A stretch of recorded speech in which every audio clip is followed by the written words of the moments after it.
તો ક્યાંક અલગ અલગ લોકસભા બેઠક ઉપર કેવો માહોલ જોવા મળી રહ્યો છે તે પણ જાણવાનો પ્રયાસ કરીએ।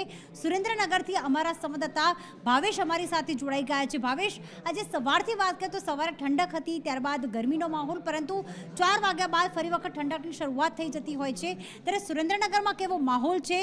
ચંદુ શિહોરાની સામે જે રોષ હતો તેની અસર શું મતદાન પર જોવા મળી?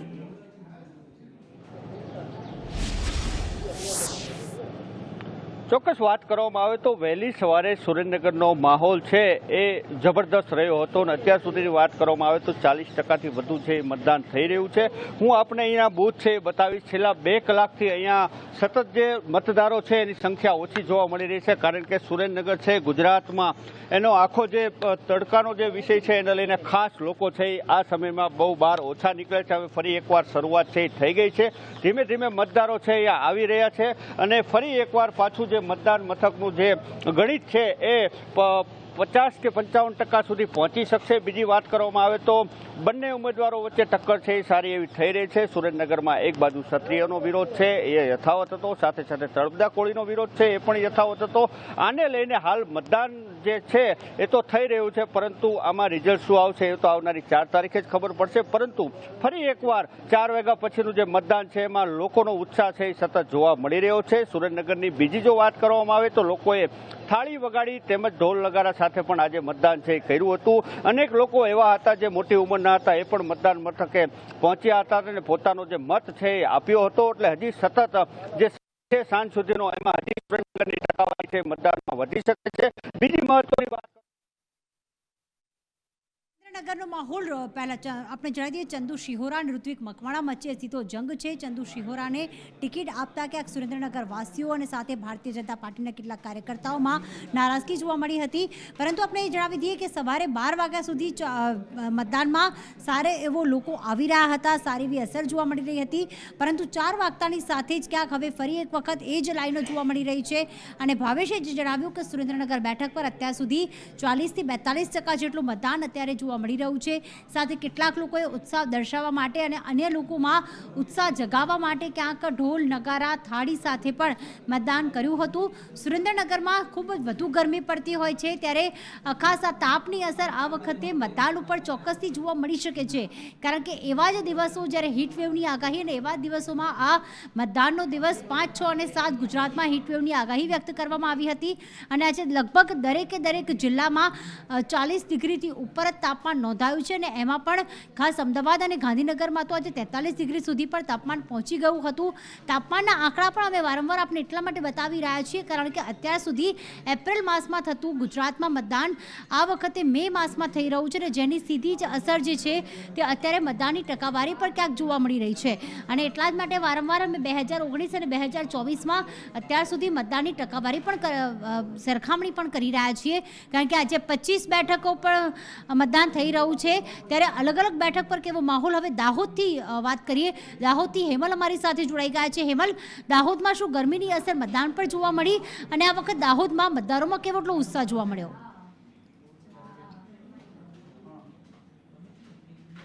ચોક્કસથી પ્રીતિ, વાત કરીએ તો દાહોદની અંદર પણ આ વખતે મતદારોમાં સવારથી જ ઉત્સાહ જોવા મળ્યો છે, પરંતુ ક્યાંક ને ક્યાંક બપોર પછી જે ગરમીનો માહોલ સર્જાયો છે જેની અંદર મતદારોમાં નિરસતા જોવા મળે છે, પરંતુ ક્યાંક ને ક્યાંક 4 વાગતા જે મતદારોની છે બૂથો પર લાઈન પણ જોવા મળી છે। આ વખતે દાહોદ લોકસભાની અંદર જે ઉત્સાહ મતદારોમાં જોવાનું એક જ કારણ છે કે વહીવટી તંત્ર દ્વારા લોકોને મતદાન માટે જાગૃત કરવામાં આવ્યા છે। વારંવાર અનેક અવનવા પ્રયોગો કરી દાહોદ જિલ્લા કલેક્ટર દ્વારા અવનવા પ્રયોગો કરી લોકોને જાગૃત કરવામાં આવ્યા હતા, જેને લઈને લોકો જે છે એ આ વખતે મતદાન પણ સારું થયું છે।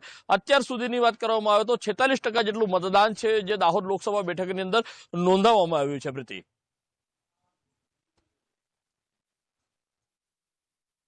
મતદારોમાં ઉત્સાહ પણ જોવા મળી રહ્યો છે અને દાહોદ બેઠક ઉપર 46% મતદાન કે જ્યાં ગરમીની અસર એટલી નથી જોવા મળી રહી, પરંતુ સૌથી વધારે બનાસકાંઠા અને વલસાડમાં થયો છે, પરંતુ નડિયાદ કે જ્યાં આણંદમાં એટલે કે મિતેશ પટેલ અને અમિત ચાવડા વચ્ચે સીધો જંગ છે। નડિયાદમાં કેવો માહોલ છે કરુણેશ જણાવશે। જી કરુણેશ।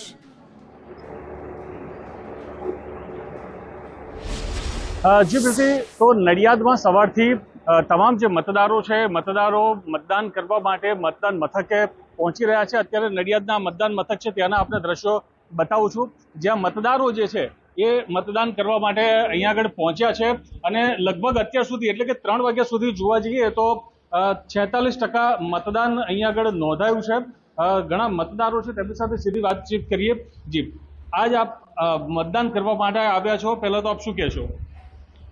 ખૂબ સારું એક જાગૃતિ આજે દેખાઈ રહી છે અને એની સાથે રાષ્ટ્ર માટે અને લોકો ભારતના હિત માટે સવારે વહેલા જ ઉઠીને અને આજે ખૂબ સારું મતદાન કર્યું છે એ આજે હું જોઈ રહ્યો છું. હજુ થોડા કલાક બાકી છે, 2-3 કલાક. શું લાગે છે કેટલું મતદાન થવું જોઈએ? સવારથી વહેલા જ લોકોએ મતદાન કર્યું છે. મોટાભાગનું મતદાન થઈ ગયેલું છે અમુક બૂથમાં.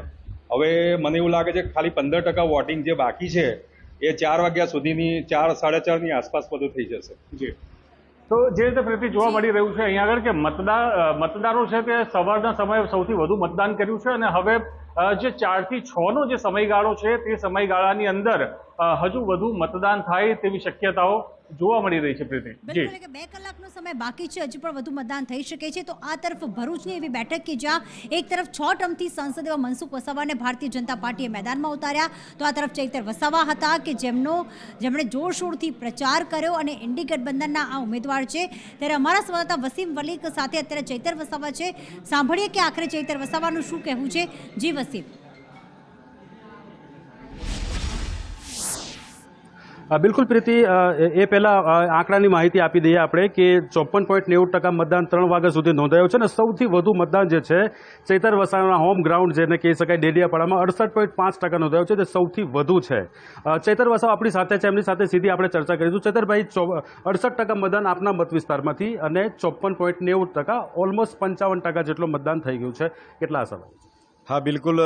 ભરૂચ સંસદીય ક્ષેત્રમાં જે આદિવાસી વિસ્તારના આદિવાસી સમાજના લોકોમાં અમારી ઉમેદવારીથી અનેરો ઉત્સાહ છે, ઉમંગ છે.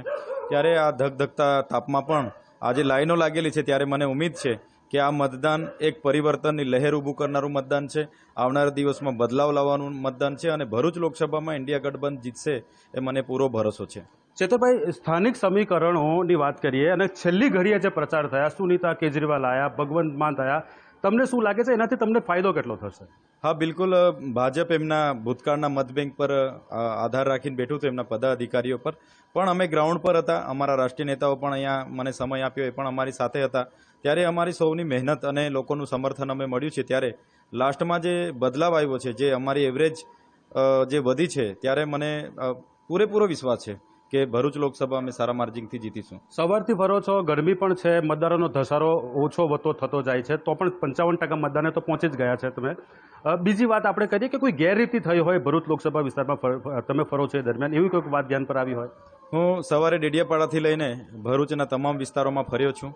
ઘણા બૂથો પર અમારા જે ટેબલ મૂકીને બેઠા હતા, અમારા જે બૂથ એજન્ટો હતા, એમને પણ દબાવવાની વાત હતી, એમને પણ બહાર ખસેડવાની વાત હતી. પણ અમારા લોકો યોદ્ધાઓની જે લડી રહ્યા છે, ત્યારે ભાજપના જે પદાધિકારીઓ છે, ધારાસભ્ય જેવા ધારાસભ્યો આજે દાદાગીરી પર ઉતરી ગયા છે, એમના પદાધિકારીઓ ઉતરી ગયા છે. કેમ કે જે વર્ષોથી એમને બોગસ કરવાનું જે તક મળતી હતી, આ વખતે અમારી મજબૂતાઈના લીધે તક નથી મળી, ત્યારે એ લોકો બોખલાઈ ગયા છે, હાર ભાડી ગયા છે. અહીંયા ભરૂચમાં મારે આવતાની પહેલાં જ એના ધારાસભ્ય રમેશભાઈ મિસ્ત્રીએ એક કવરેજ કરનાર મીડિયાકર્મી પર પણ હાથ ઉઠાવી દીધો, એમનું મોબાઈલ છીનવી લીધું અને ધમકી આપી કે તમને હું જોઈ લઈશ, ગાડાગાડી પર ઉતરી આવ્યા. એટલે આ સોંપતું નથી. લોકશાહી છે, લોકશાહીના ઢબે આ પર્વ ઉજવવો જોઈએ અને બધાનો અધિકાર છે. પ્રેસ મીડિયાની પણ ફરજ છે, જવાબદારી છે, તો એ નિભાવે છે. તો ચોક્કસ એ નિંદનીય ઘટનાને હું વખોડી કાઢું છું. આવું નહીં થવું જોઈએ એવું હું માનું છું. પ્રીતિ, આ વાત હતી ચેતરભાઈ વસાવા સાથેની અને આંકડાકીય વાત કરીએ તો પ્રીતિ, સૌથી અગત્યની વાત એ છે કે આદિવાસી મત વિસ્તાર જે છે, જેટલા પણ મત વિસ્તાર, ઝઘડિયાની વાત કરીએ તો ઝઘડિયાની અંદર 60.77% મતદાન નોંધાયું, ડેડિયાપાડામાં 68.5% મતદાન નોંધાયું. તો જાહેર છે વાત છે કે આદિવાસી વિસ્તાર જે છે ત્યાં સૌથી વધુ મતદાન અત્યારે નોંધાઈ રહ્યું છે. પ્રીતિ,